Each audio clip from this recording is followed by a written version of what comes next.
Welcome to heat treatment preparation using PDS-Bartech equipment.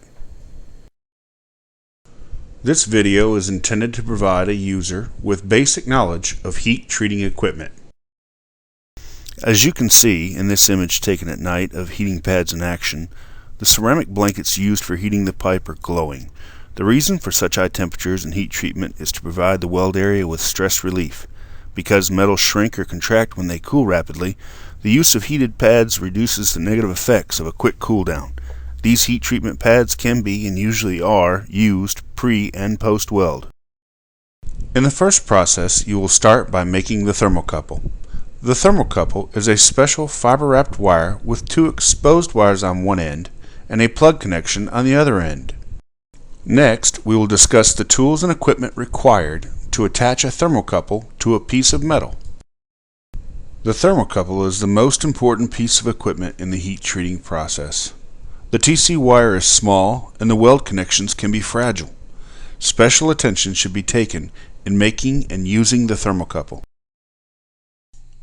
The thermocouple connector has a positive and negative indicator stamped into the plastic housing. Make sure the yellow wire is placed in the positive connection post and the red wire in the negative post, and replace the connector cover. As a note, the thermocouple wire should not exceed 100 feet from part to instrument because of voltage drops. The TAU thermo attachment unit is used to tack or spot weld the TC wire to the metal being heat treated. PDS carries three units: the micro weldy, the TAU-1, and the TAU-2. The micro weldy, shown here, is operated by 4 AA batteries and is intended for small applications. The TAU-1 is a capacitor discharge unit used to attach the exposed wire end of the TC cable. It is recommended that this TAU should be charged for 8 hours prior to use. The TAU-2 is very similar to the TAU-1, but this unit has a 2-position toggle switch to attach pins to metal, so it carries a little extra punch. The TAU uses a pair of pliers to carry the capacitor discharge voltage to weld the TC wire to the metal. Gloves and goggles should always be worn while working with your TAU. The TAU magnet acts as the ground while using the pliers to discharge the capacitor. Your metal surface should be cleaned well using a file or grinder before attaching the magnet or trying to attach the TC wires. Taking care of your TAU is simple if you remember not to 1. Press the discharge button until the light and buzzer come on, 2. Carry the unit by the cables, and 3. Do not operate it with a low battery. Now, let's take a look at an actual application of the TAU. Here, we're cleaning our work surface to attach the magnet and the TC wires. Attach the magnet. To connect the magnet to the TAU, simply unscrew the black knob and feed the wire under the clamp and screw the knob down. Be sure to clean the magnet frequently to prevent a bad connection. Connect the yellow or positive wire to the cleaned metal surface. Remember to always wear safety equipment when working in close contact. Now, make sure your TC weld is secure.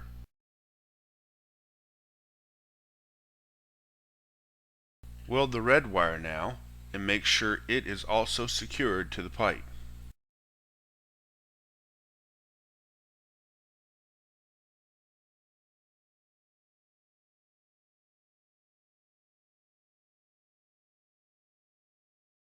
Check your TC wire spacing.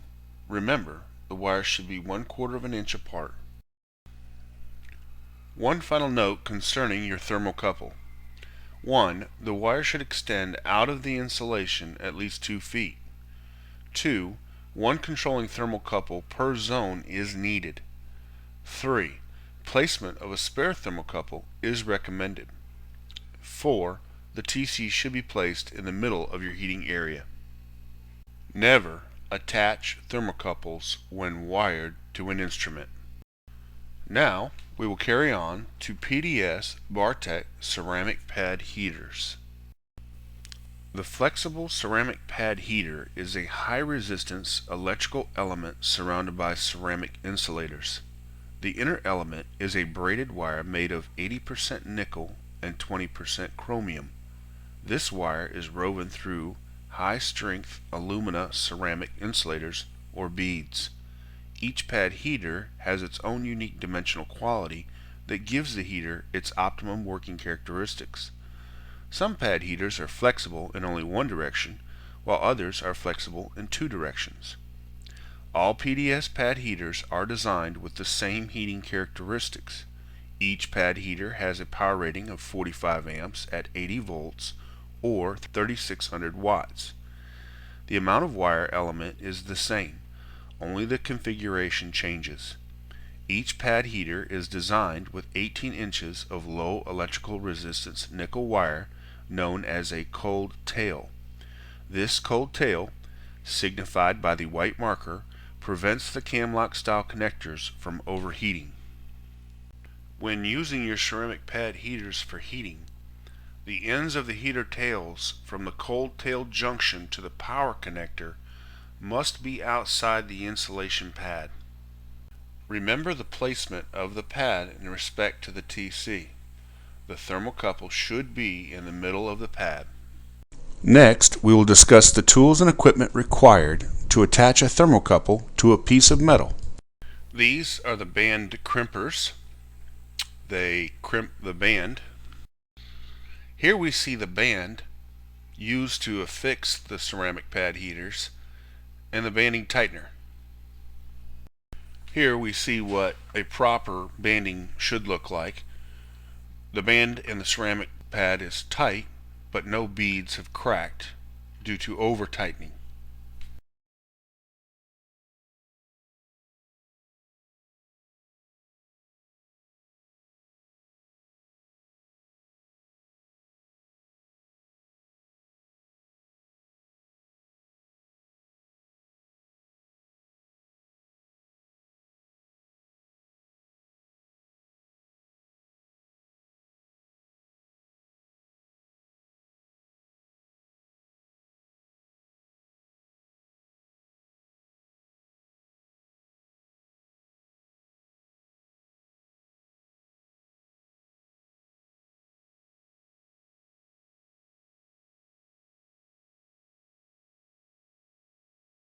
Once the TC wire and heating pads have been attached to the project you're working on, you'll notice that you have two cam lock tails and your TC attachment.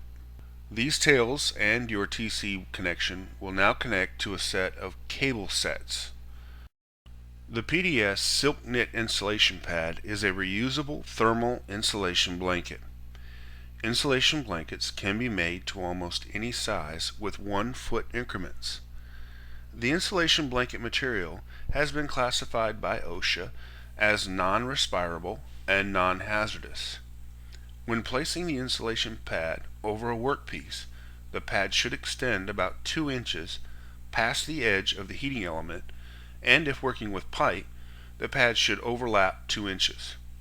To ensure the maximum insulating effect, secure the insulation pad with tie wire or banding 2 inches from the outer edges. Now let's take a moment to watch as a blanket is wrapped around a piece of pipe.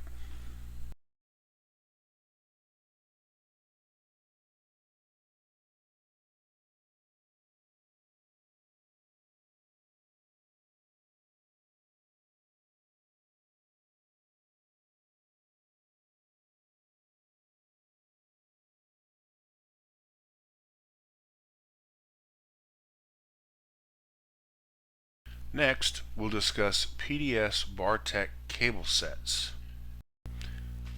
Triple cable sets are used to supply power from the control cabinet to the ceramic pad heater. The cable set is made up of one positive cable, which is black, one negative cable, which is yellow, and one thermocouple cable. The positive and negative cables are rated for 200 amps and 600 volts to prevent possible overheating. The thermocouple cable is of type K wire unless otherwise specified. The triple cable set power cables are typically connected to the power supply cabinet in one of two methods. direct connection or inline cam lock connector. With the inline cam lock connector, female power connections are mounted to the back of the cabinet. The power cables have a male cam lock connector which twists lock to the female panel mounts. The direct connected power cables bypass the panel mount connectors and are connected directly to the control contact. Prior to and after each use, inspect the length of the cable for damage. Look for cuts, nicks, and burns in the insulation that can expose the conductors. Examine the connectors for cracked or missing sleeves. Lastly, we will discuss using PDS-Bartech heating control units. We're going to connect the splitters to the cable sets. The black to the black. That's the same as the smaller cam locks. Make sure you got a good connection. The twist lock. And then the yellow to the yellow. Just lock it. And then the thermocouple wire. Thermocouple wire can only be connected one way.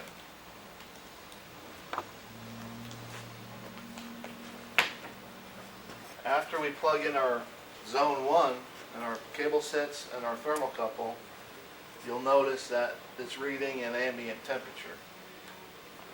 And you also want to check it and make sure that it's reading the ambient temperature on the recorder for channel 1 for zone 1. The other channels that you don't have connected, the ones that you have controllers hooked up to, are going to read the high dashes on top. The ones that you don't have anything hooked up to at all is going to read burn, and that stands for upscale burnout. It means you don't have a thermocouple. The controller, you could use it in auto or manual. By pressing this button for the manual mode, you'll have a UPR. That stands for your up ramp rate. You could use the up or down arrows to enter the degree that you want, and it's in degrees per hour. You press the blue button again to confirm it, and then you have a down rate. You do the same with the up and down arrows to your desired down rate temperature. Press the blue button to confirm it. Press the blue button again. This ECO stands for economy mode, which if you press that on using the up arrow and press enter, after 45 seconds the screen will go off. So this is useful for when you're not using all 6 zones. You could turn off the display. Now, this is the programmer. It's called the CL20. It sends information to the controllers as you program it, and I'll show you how to program it now. First you're going to do is view zones. If you notice here, you'll see zone 1 is an auto. So all zones that you're not using with the CL20 needs to be set to manual. In this case I'm just using zone 1, so I'm going to change the rest of them to manual. So zone 1 I have in manual or in automatic. I'm going to go to the next. Zone 2 I'm going to put in manual by pressing the mode key right here. Next, zone 3, manual, 4, 5, manual, 6, manual. And I'm going to enter that.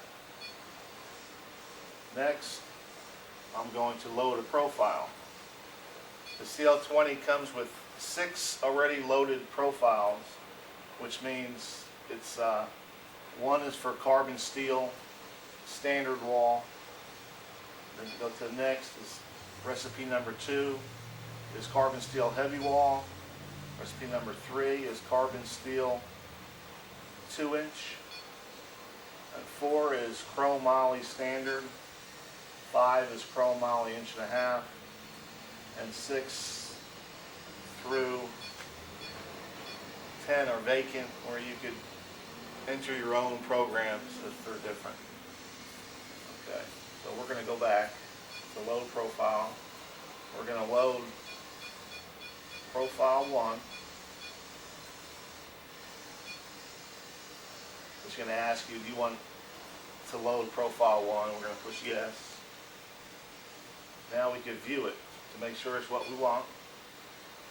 So S1/03 means it's step 1 of 3. We have our temperature target, we have our ramp rate, and we have our soak time. We push next, which is step 2. We're going to go to 1150 at 400 degrees an hour. Soak time 1 hour. Segment 3 is going to come down to 800 at 500 degrees an hour, and of course we don't have a soak time. So if everything is what you want, you're going to go back, exit, press the start key, start cycle, yes. Now all this information is going to be downloaded to your controller.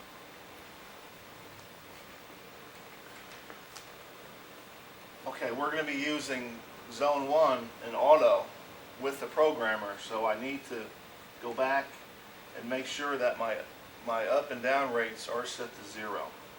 If you don't, the programmer is going to tell it to do one thing, and then the internal program is telling it to do another, and it's going to get confused. So we're going to make sure that this up and down rates are at 0. All right.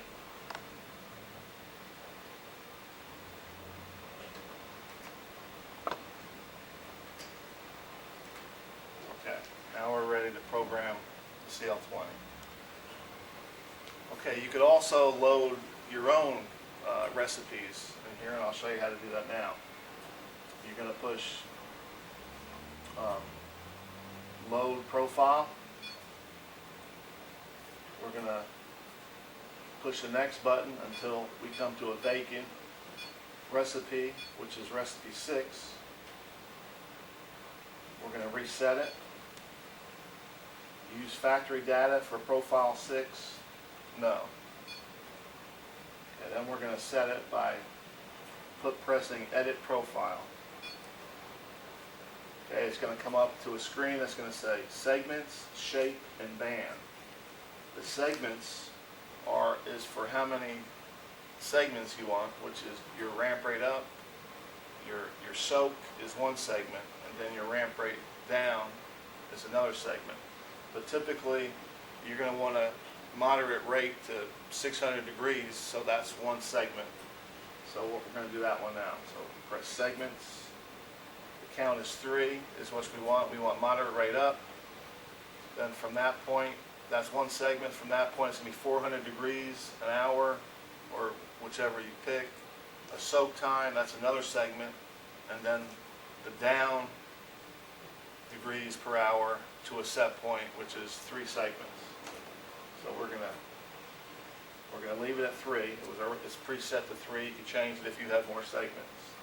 So we're gonna hit enter. Exit, and then we're gonna come to shape.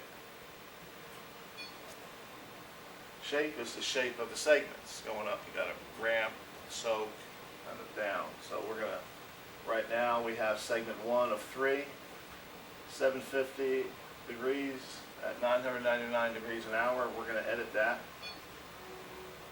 We're going to go our set point, our first set point, which is segment 1 to 600. Press the 600, press enter. The cursor is going to move down to the right. We could put it at 600 degrees an hour. Press enter. You enter a soak time here if you like. It's hours first, and then it goes to minutes. But we're not going to put a soak in here at this one. Okay, now it's good. Now it says S1 of 3. So we're going to press next. We're going to press the edit button. It's set at 1150 right now. We're going to go ahead and change that to 1375. Enter. The cursor moves down. We'll go 266 an hour up. Enter. The cursor's under hours. We'll go 2 hours. Enter. It's under minutes. We'll go 30 minutes. 2 hours and 30 minutes. So we're still in segment 2, so now we have to advance it to segment 3. We're going to press edit. We're going to come down to 600 degrees at 266 an hour, and there won't be any soak time. So after we have that, we're going to go ahead and press Save Profile. It's asking you save recipe 6 of 10, yes. Save current configuration to profile 6, yes. Okay, now it's ready to start if you like. You can view it. I always like to view it just to double check. You press the previous, you scroll through your segments, make sure it's correct. After you know it is, you press start cycle, yes.